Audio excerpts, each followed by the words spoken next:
오늘은 특별히 뭐 제가 뭐 유튜버도 아니고 이 영상을 제작하고 싶다라는 어떤 뚜렷한 어떤 콘티나 뭐 제작 의도와는 없었는데 제 목소리를 한 번쯤은 피력할 필요가 있다라고 생각을 해가지고 어쩌면 제 목소리가 우리나라 선수들한테 닿았으면 좋겠다라는 그런 생각 때문에 영상을 좀 촬영하고 있습니다. 얼마 전에 신산이 선수, 우리나라 단식 랭킹 1등 선수입니다. 이 선수가 예선에서 유럽 선수였던 걸로 기억하는데 정확하지 않습니다. 이제 서울 오픈 예선 첫 경기에서 진짜 브레이크 다 당하면서 거의 베이글에 가까운 스코어로 졌던 경기가 있었습니다. 물론 제 정보가 다를 수 있는데 제가 본 기억이 있어가지고 말씀드리는 거예요. 즉 예선을 뚫지 못하고 탈락한 경우고, 올 시즌 2026년도 같은 경우에는 신산 선수가 직접 리스트에도 올렸지만 2승 8패의 성적을 갖고 있습니다. 국내 단식 랭킹 1등이에요. 국내 단식 랭킹의 기준도 국내에서 쌓은 포인트를 기준으로 하기 때문에 그게 결국에는 국내 대회에서 많이 참석한 사람들을 랭킹 올라갈 수밖에 없는데, 사실상 우리나라에서 단식 최고로 잘하는 선수는 지금 상황에서는 권순우 선수가 맞죠. 권순우 선수 아니면 홍성찬 선수, 좀 상무에 있는데 이 두 선수들 같은 경우에는 해외 대회에서도 분명히 경쟁력이 있어요. 왜냐면 홍성찬 선수 같은 경우에는 US 오픈에서도 예선전을 2라운드까지 뚫었던 경험이 있고, 권순우 선수는 애들레이드 250 시리즈 우승자 출신이죠. 당시 우승했을 때 물론 노장이었지만 88년생이 누구였죠? 스페인 선수였던 걸로 기억하는데 그 선수를 잡고 우승했던 적이 있었던 걸로 기억합니다.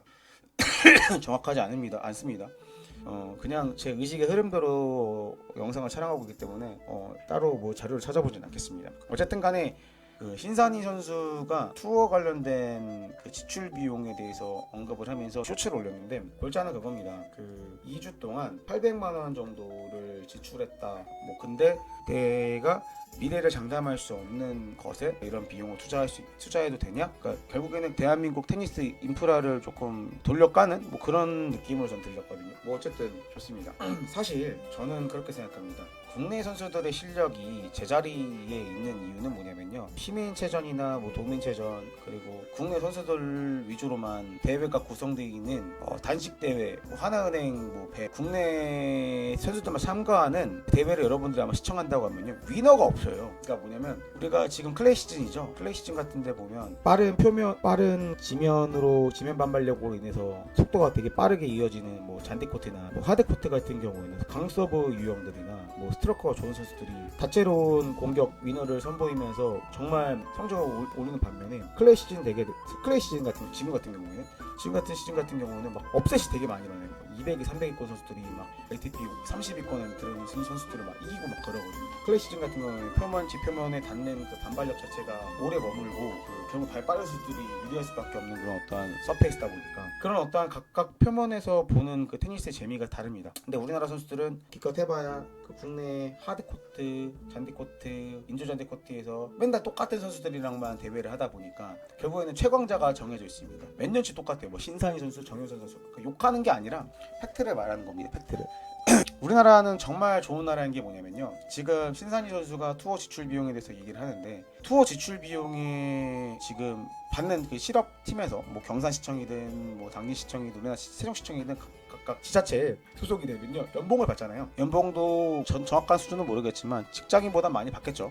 근데 그 돈을 운동만 하면서, 평생 자기가 좋아하는 운동을 하면서 그 돈을 가지고 투어에 투자할 수 있다는 것 자체만으로도 다른 국가 선수들과는 정말 베네핏을 가지고 어드밴티지를 가지고 선수 생활을 하고 있다고 저는 생각합니다. 여러분들 알고 있는 야닉 시너, 카를로스 알카라즈 이런 선수들, 뭐 1, 2위 선수죠. 그리고 알렉산더 지베레프, 이런 선수들은 뭐 각각 스폰서가 있죠. 아디다스, 나이키, 이런 선수들은 수백억 대 계약을 하고 내 브랜드를 입어주는 것만으로도 이 선수들은 로열티를 받으면서 게임을 뛰고 있습니다. 뭐 투어 상금은 천문학적이기 때문에 두말할 것도 없고요. 근데 이 선수들이 불과 5, 6년 전만 하더라도 신산희 선수와 똑같이 퓨처스 대회를 뛰고 챌린저 대회를 뛰었던 선수들이에요. 카르스 알카라즈 선수가 6, 7년 전에 막 주니어 시절에 잘하지 못했을 때 스폰서를 받을 수 있었을까요? 아니요. 스폰서십은 정확하게 구글에 여러분들 구글링을 하게 되면 언제 체결됐고 이런 것도 다 나와 있어요. 이 선수들 역시 마찬가지로 돈을 지원받거나 그런 경우가 전혀 없었다라는 거예요. 지금 여러분들 잘 알고 있는 선수들 많잖아요. 뭐 지금 ATP만 보더라도 정말 뭐 조코비치, 로렌조 무세티, 알렉스 드미노, 펠렉시 서버 알리아시, 벤 쉘튼, 테일러 프리츠, 메드베데프 이런 선수들이 여러분들 초창기 때 과연 각각의 스폰서들한테 돈을 받으면서 했을까요? 아니요. 이 선수들은 결국에는 투어 대회에서 성적을 입증했기 때문에 선 성적 입증, 후 스폰서십이 붙은 거예요. 각각 스폰서에서 로열티를 받지. 나머지 20, 30위 선수들은 그마저도 없는 경우가 파다합니다. 다 결국에는 투어에서 우승을 하고 혹은 시드에 드는 것만으로도 돈을 받거든요. 자, 조금 슬픈 얘기를 하겠습니다. 남지성 선수가, 여러분 잘 알고 있는 남지성 선수 아시죠? 복식 우리나라 1등. 이 선수가 현재 지금 최근 인도 퓨네 대회 그리고 미야자키 대회를 우승을 했어요. 올해만 우승이 2개인 걸로 알고 있는데 박이상 선수랑도 우승한 게 태국 대회도 있어가지고 했는데 이거 지금 챌린저 대회에서 우승하게 되면요 포인트가 50포인트 오릅니다. 이렇게 조금씩 올려가지고 남지 선수의 목적은 뭐냐면요. 자, 보통 우리가 ATP 250 시리즈 총 상금 규모가 보통 이게 한 15만 달러 이러거든요. 우승 상금이 9만 달러 되고 참가만 하더라도 막 6, 7천 달러씩 줍니다. 규모에 따라 다르지만 15만 달러에서 30만 달러 되는 이 시리즈에 만약에 참석하게 되면요 결국에는 상위 랭커한테 시드를 줍니다. 즉 그 투어데이 잔뼈가 굵고 투어데이에서 좋은 성적을 거둔 선수들로 하여금 계속적으로 시드를 받게 돼요. 이 선수들은 그냥 투어만 참가하더라도 돈을 벌어요.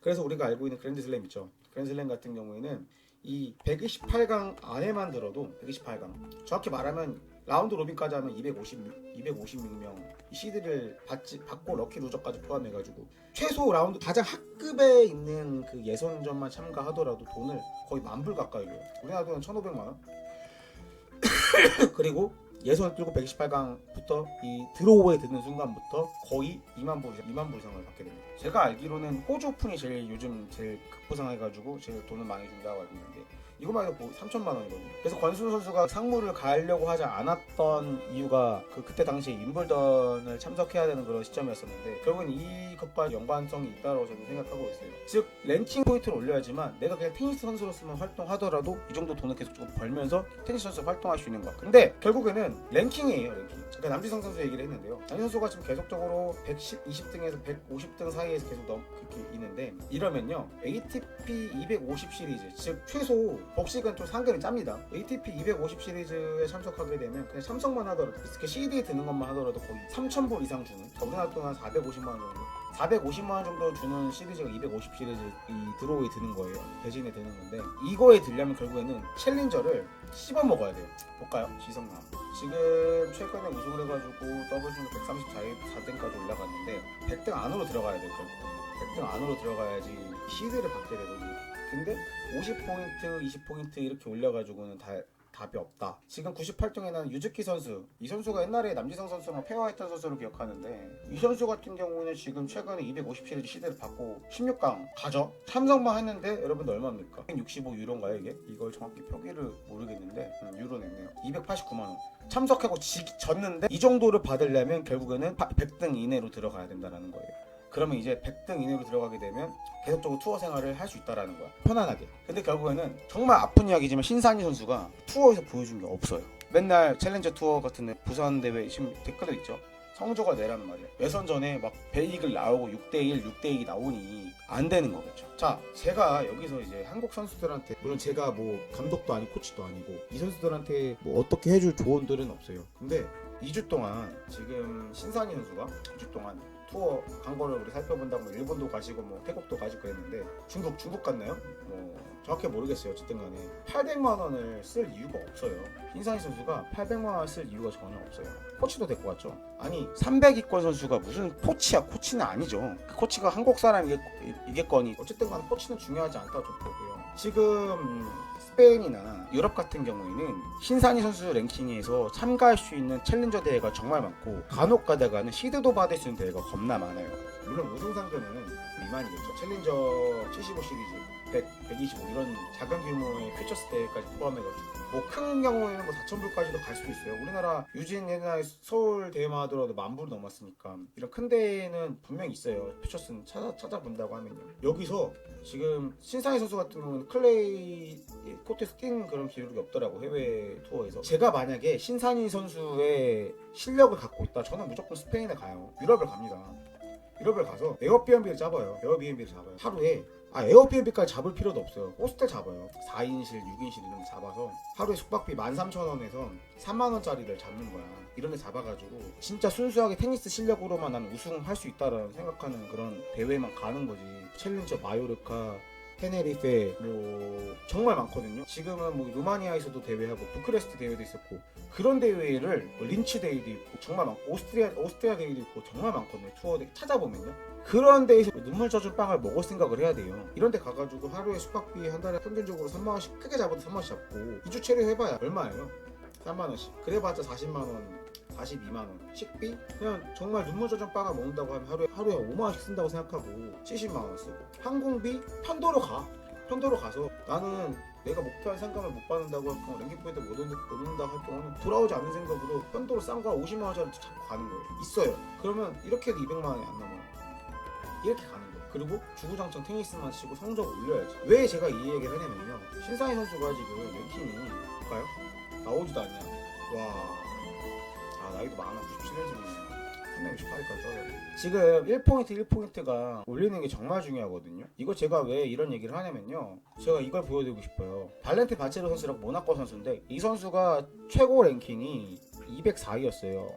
근데 이 선수가 상하이 마스터즈 1000 시리즈에서 우승을 하게 됩니다. 예선전부터 시작해가지고. 그리고 결승전에서는 그 아서 린데크 사촌 선수들을 이기면서 노박 조코비치 선수도 이기고 홀거 루너 선수도 이기고 올라갔거든요. 이 선수 그래가지고 상금 얼마 받았냐? 올해만 상금 49만 달러, 우리나라 돈 거의 7억 돈 정도 벌었고, 작년에 타이틀 한 개를 얻었죠. 보시게 되시면 아시겠지만 작년 경기잖아요. 상해가 11월달 12월달인데 이렇게 돼가지고 작년에 거의 100만 불을 넘게 번 걸로 기억하는데, 상하이 보이시나요? 8억을 얻습니다. 204위가 포인트 1020포인트 얻으면서 이때부터 시작이에요. 여러분들 보세요. 예선전 1차전 2차전 128강 64강 32강 16강 이런 히스토리가 있어야지 후원사가 최소한 16강이라도 가면, 아니 32강이라도 가야지 후원사가 붙지 않을까. 신사희 선수 팬선뿐만 아니라 이 이후로 제가 말씀드렸던 바젤 500 대회에 그냥 시드 받고 들어가죠. 시드 받고 들어가서 얼마? 19,680유로 3,419만원을 참가만 해도, 32강에서 참가만 해도 시드 받았으니까 3,400만원 벌었고요. 그리고 또 시드 받았어. 파리스 64강 시드 받고 들어가가지고 2억 6,786만원 벌었습니다. 보이세요? 이러한 드라마 같은 게 있어야 되지 않을까. 2016년도 마찬가지죠. 시드 받고 그냥 749 1000만원 이렇게 벌고 250 시리즈. 제가 말씀드렸던 게 이거예요. 보여주는 게 먼저이지 않을까, 저는 그렇게 생각합니다. 후원사를 찾는 것.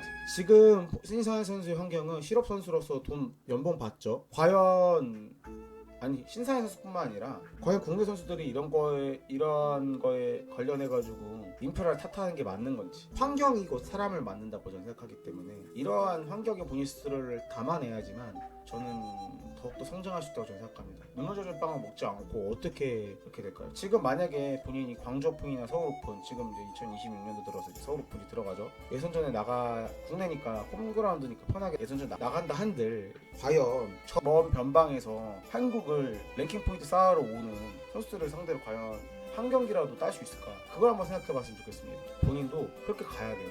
주제 넘었지만 영상 여기까지 하겠습니다.